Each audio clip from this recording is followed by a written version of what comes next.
Carlos Marchán y a nombre del equipo de Octavo Mundo sean bienvenidos a nuestro programa, un espacio audiovisual de conversación. Este Octavo Mundo está consciente de que está separado de su inconsciente. Así arrancamos nuestro segundo programa. El actual contexto histórico que vivimos como país nos promueve a pensar lo siguiente. Tenemos un Estado unitario cuya administración es funcional y territorialmente descentralizada o desconcentrada, si se quiere decirlo también.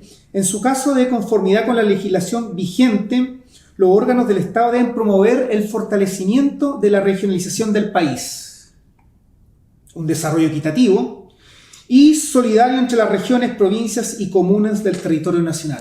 Eso es lo que está explicitado en nuestra Constitución, actual Constitución. En el contexto de nuestra región y en particular de nuestro Octavo Mundo, de la ciudad de Concepción y alrededores, queremos tratar un tema de importancia para este segundo programa, el cual es la nueva Constitución y la regionalización.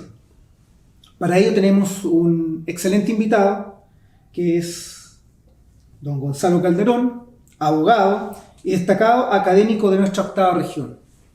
Gonzalo estudió en la Universidad Católica de Concepción, fue expresidente de la Federación de Estudiantes, tiene un magíster en Derecho Penal en la Universidad de Chile y fue también abogado asesor de Mineduc, del Ministerio de Educación.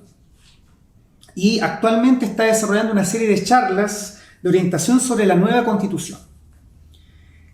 Bueno, nosotros queremos entender algunas claves que son importantes para comprender el actual marco legal de nuestro Octavo Mundo. Y bueno, para ello, Gonzalo, queremos partir con la siguiente pregunta para poder dilucidar estos temas que hemos enunciado y de una otra manera, ¿de qué manera crees tú que la actual Constitución y el modelo económico han favorecido el centralismo? Primero que nada, muy buenos días. Agradezco la invitación a conversar. Creo que estamos en unos tiempos de movilización social que requiere pasar de la protesta a la respuesta. Hay que efectivamente intentar hacer pensar, reflexionar, dialogar. Y hay muchas interrogantes que vienen de manera lateral frente a los reclamos que hoy día existen en la sociedad, digamos, sobre todo sobre derechos humanos. Y lo primero que quisiera decir es que en estas materias del derecho humano tenemos que superar la concepción que hemos arrastrado los últimos 30 o 40 años, donde estos derechos supuestamente son o están establecidos en una norma o en varias normas, digamos, y que deberían ser de observancia del Estado, garantizando el ejercicio de sus derechos. Las teorías más críticas en torno a esto y más modernas lo que han dicho es que en realidad los derechos humanos son una convención cultural. No estamos de acuerdo, digamos, en que hay ciertos mínimos que tenemos que respetar y que esos derechos serían anteriores, ¿cierto?, a incluso a todos estos tratados internacionales, constituciones escritas, leyes y demás campos normativos en el cual se consagra. En respecto a esto, hay que hacer un análisis un poco anterior, digamos, a lo que hoy día está en la norma.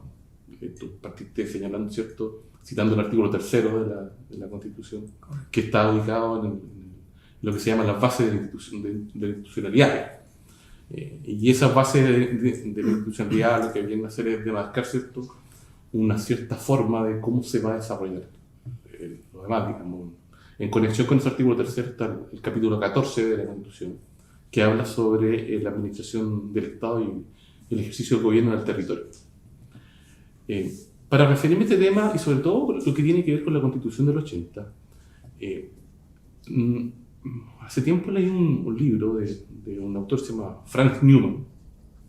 Frank Newman es una persona que pertenecía a la escuela de Frankfurt, esta escuela crítica, y que vino a disentir del análisis que se hizo sobre la política y la economía a propósito del nacionalsocialismo. En general, la corriente de esta teoría hablaba de que Adorno, principalmente, Honecker y otros más, hablaban de que lo que había ocurrido con estos regímenes totalitarios, autoritarios, era que habían concentrado las decisiones económicas a través de la política, ¿ya? Pero precisamente lo que hizo a quien cito, Newman, él dice no, dice a propósito de un análisis económico-político de estadística, dice, mire, efectivamente lo que ocurrió fue lo distinto, fue totalmente al revés. Él lo que dice es que lo que hubo a propósito de estos regímenes totalitarios es que hubo una despolitización de la economía. O sea, la economía dejó de ser regulada por la política en torno a qué necesidades satisfacer, qué unidades productivas intervenir, en qué sectores de la economía deben actuar para poder pretender el desarrollo de un país. Y esta idea de la despolitización es una idea que nosotros podemos observar en Chile respecto de lo que es el principio de subsidiariedad y de todas las normas económicas como están organizadas, ¿ya? Es desde ahí, de esa mirada más amplia, que uno podría decir, mire, en Chile lo que tenemos como regulación normativa, tenemos que también a su vez extrapolarlo con la actividad económica que existe. Y tenemos entonces, por un lado, dos aspectos importantes que es. Tenemos un aspecto que es la organización administrativa, ¿no? Administrativa del poder político. Y esta administración, podríamos decir que a rasgos bastante generales, digamos, existen dos tópicos importantes. El primer tópico es que efectivamente tenemos esta declaración del artículo 3 con un Estado unitario, ¿cierto?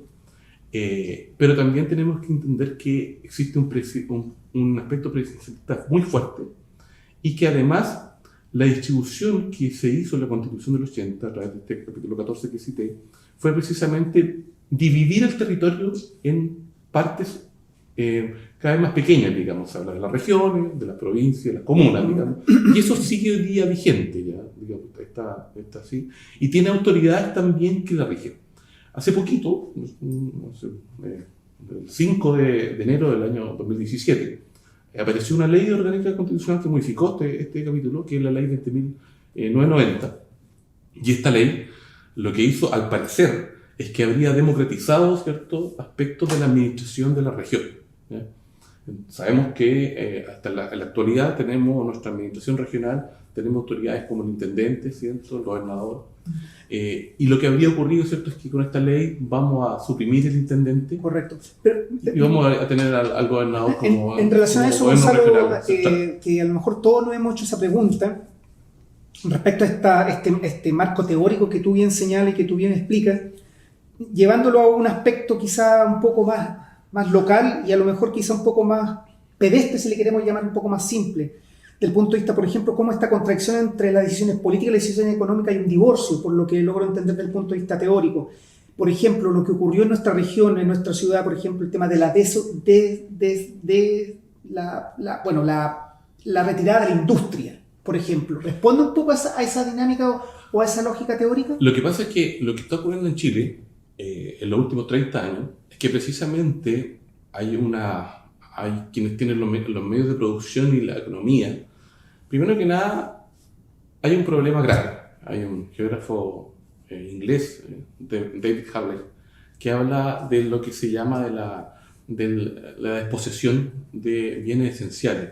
Y lo que ha ocurrido en Chile precisamente con la grande fortuna es que se han apropiado de bienes esenciales de la naturaleza para hacer sus negocios, pero esa apropiación ha tenido un impacto muy importante en la población, ¿ya?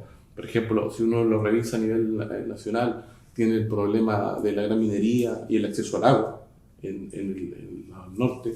Nosotros tenemos problemas que tienen que ver con el monocultivo en la zona, principalmente con lo que significa la explotación forestal. Hoy día actualmente existe lo que se llama el proyecto MAPA, que es un proyecto de la celulosa Arauco que va a quintuplicar la producción actual, con las consecuencias que eso significa, con todo el conflicto ambiental que existe además, no solo que tiene que ver con las comunidades locales, sino que además con todo lo que significa los desechos, el impacto sobre las cuencas hídricas, digamos. Hay toda una problemática del desarrollo empresarial a gran escala que ha generado una precariedad importante en Chile y un daño. Y frente a ese escenario, Gonzalo, ¿cómo evalúas tú o qué elementos deberían considerarse para poder abordar o modificar esa situación o contrarrestar esa situación? Porque en el fondo se ve como una situación prácticamente brutal, si queremos aplicar una palabra bien básica, de este nuevo escenario productivo y que también de una otra manera que está amparado, digamos, por las actuales leyes que están clarificadas y que están claras, como tú habías mencionado dentro de la Constitución del 80.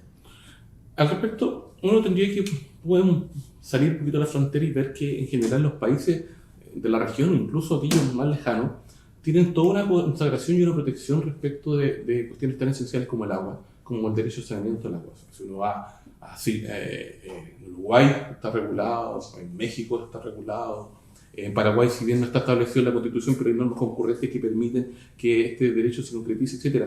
Y en Chile generalmente no obstante, a ver, el derecho internacional últimamente, desde el año 2000 sobre todo en adelante, ha generado una gran expansión de instrumentos necesarios para hacer indicaciones a cómo debería ser el derecho interno, ¿no?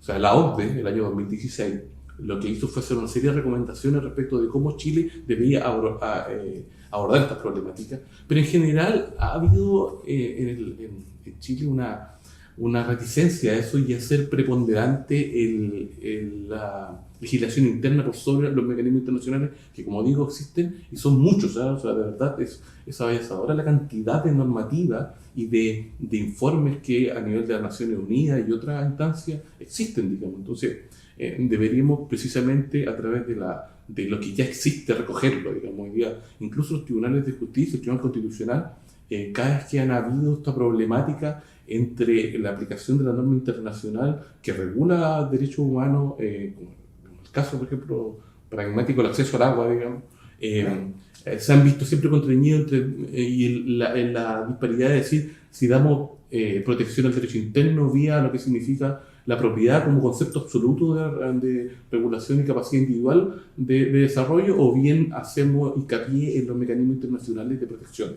digamos.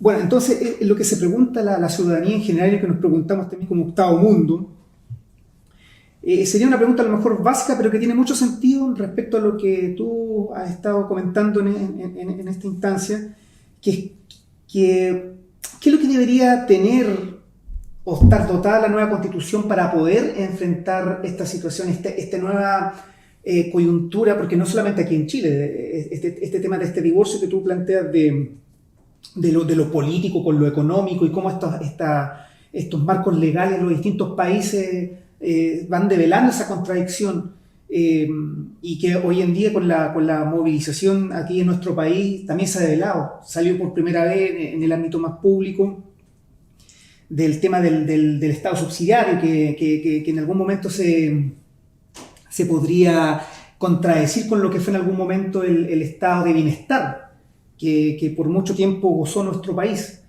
Con respecto a estos temas, ¿qué es lo que vendría a equilibrar, por ejemplo, el tema del uso de los recursos naturales, la distribución geográfica de la población? Incluso también se propone de la seguridad nacional, que cambiaría un poco este paradigma que actualmente tiene nuestro marco legal.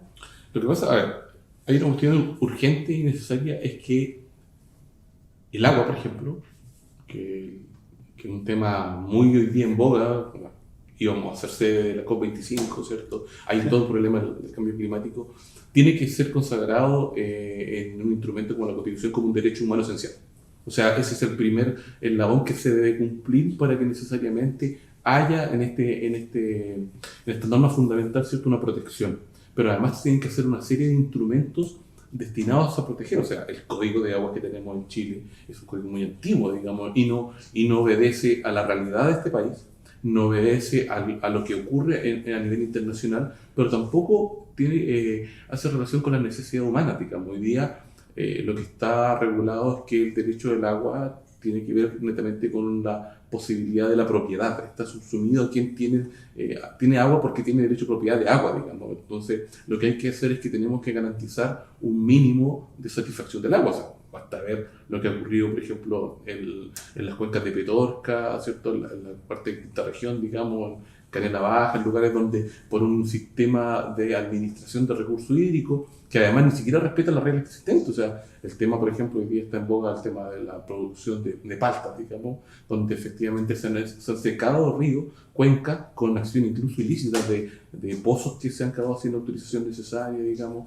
sin la posibilidad de que los afluentes continúen su curso interviniéndose. Entonces, necesitamos además de la institucionalidad normativa, una institucionalidad fuerte que fiscalice de manera real esto. No podemos entregar a la CONAF u otros organismos alternos de menor jerarquía que no velar sobre. Pero disculpa, Gonzalo, pero ¿cómo qué tipo? ¿Un estado de bienestar? por ejemplo, lo coloco como la experiencia histórica, donde el Estado fue fuerte hasta el año 73, después esta transición hasta el año 80, donde se configura una nueva constitución política. ¿Qué es lo que propones tú? ¿Cómo lo ves tú en ese sentido de volver a una suerte de estado de bienestar, actualizar ese concepto? Lo que pasa es que, mi visión es más crítica. Yo creo que lo que ocurrió después del año 45 en el mundo en general, en Chile, fue que competía, por un lado, el liberalismo económico y luego el neoliberalismo propiamente tal, con la desregulación completa, y el estado de bienestar, que fue de alguna manera un pequeño paréntesis en lo que significaba la conservación de ciertos derechos, pero de alguna manera fue cediendo este estado de bienestar, al punto que hoy día nosotros en Chile tenemos una vulneración importante de derechos fundamentales, de acceso incluso a bienes esenciales, donde efectivamente el estado de bienestar es muy menor, digamos. O sea, hay una declaración normativa de estado de bienestar, pero la realidad en el ejercicio del poder es que efectivamente esto no existe, digamos. Hoy día, por ejemplo, lo que urge es hacer un cambio en materia de administración territorial. Y saliendo del clásico ejemplo del agua, pero hay un ejemplo paradigmático en Chile, pero de verdad brutal, donde se demostró que no obstante dotar al ámbito comunal de un poder de administración, este poder no decía satisfacer una necesidad. Por ejemplo, la educación. Municipalizar la educación en Chile fue algo problemático, grave, a tal punto, de tal gravedad, que hace 1 año y medio, 2 años, se creó la ley 21.040, que está progresivamente quitando el poder y la administración de los establecimientos educacionales a el Estado, y ahí ahora lo que se llama los servicios locales de educación, o sea, donde se están empezando recién a entender que la administración de procesos como esos, que tienen que ver sobre todo con temas económicos, administración de educación, tienen que ver con unidades territoriales. O sea, hoy día se está avanzando un concepto de que tienen que estas unidades territoriales avanzar y efectivamente haber un enlace de respecto de lo que ocurre en los lugares, digamos, y cómo se desarrolla, digamos. Comprendo. Gonzalo, mira, para terminar, dejarte una consulta para que tú puedas en 1 minuto, 1 minuto y medio, quizás redondear, porque en el fondo la propuesta ya es evidente, digamos, lo que tú has expresado en esta conversación. Y básicamente es cómo imaginas tú esta nueva constitución de este país, más descentralizado, con elementos, por ejemplo, como había mencionado en la pregunta anterior, de optimizar el aprovechamiento de los recursos naturales, de una distribución quizás más equitativa de la población, agregando esos elementos, o tú consideras que hay otros elementos que sí serían más importantes para dotar de este marco, dentro de este nuevo marco jurídico que tendría probablemente nuestro país? Hace casi 200 años que en Chile, precisamente en 1826, empezó a ocurrir un fenómeno respecto de la necesidad de un Estado federalista. José Luis Infante estuvo detrás de eso. Hubo un congreso sobre federalismo e incluso se empezaron a redactar una constitución federalista, al punto que se tomó la decisión de que iba a dividirse el país en 8 provincias. La última era en Chiloé. Digo en Chiloé porque efectivamente en ese tiempo, en 1826, todavía el realismo en Chile existía todavía la provincia. Ahí está el último bastión. Estaba el último bastión, digamos. Pero habían estas 8 provincias. Y el problema no era un problema normativo de por qué no se podía hacer. No, el problema fue, y que quedó en la discusión y en las actas de ese tiempo, era que había un problema, que no existía la infraestructura adecuada para hacer un sistema federal, digamos. Y esa infraestructura adecuada hoy día sí existe.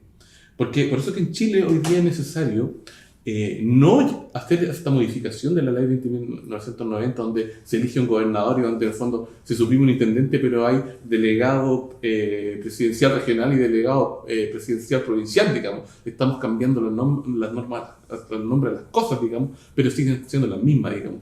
Hoy día creo que las regiones necesitamos avanzar en un debate regional respecto de qué queremos, cómo son nuestras unidades territoriales, cómo estas constituyen y cómo vamos a satisfacer necesidades esenciales, y para eso necesitamos tener una nueva organización político-administrativa en Chile. O sea, ya entendimos que lo que hoy día existe nos da abasto para poder satisfacer la necesidad de la población y sobre todo regular y hacer un contrapeso entre lo que significa el ámbito económico y lo que significan los derechos humanos de la población en general.